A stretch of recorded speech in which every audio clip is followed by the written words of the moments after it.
Welcome back. One final point before we go tonight. In case the liberal mainstream media ignores this story, we will spread the words ourselves, you and I.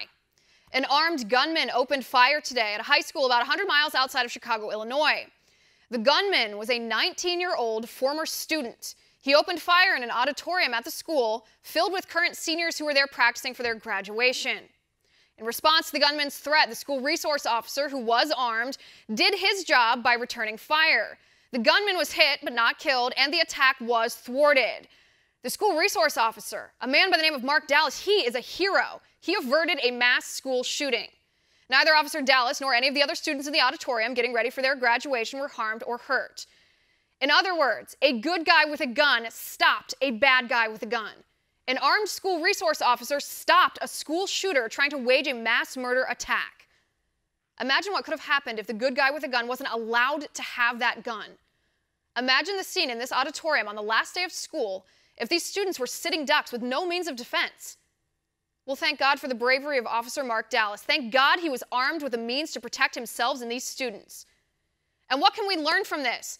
Guns don't kill people, people kill people. A good guy with a gun is the best defense against maniac killers. The answer to school shootings isn't banning guns or demonizing high-capacity magazines.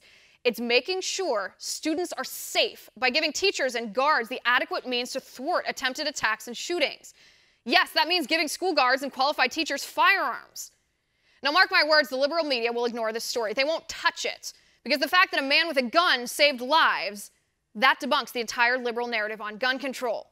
But we'll remember, you and I, when liberals tell us they don't want armed guards in schools, they don't want qualified teachers to conceal carry to protect their students, they don't want schools to have a militant or prison atmosphere, we'll remember, you and I, this story of a heroic school guard with a gun who stopped a school shooter. God bless Officer Mark Dallas. And that is my final point. You can reach me on Twitter at Liz_Wheeler. If you liked the show, please send me an email at oann.com/contact. In the meantime, catch us here tomorrow at 9 p.m. Eastern. And until then, have a good night.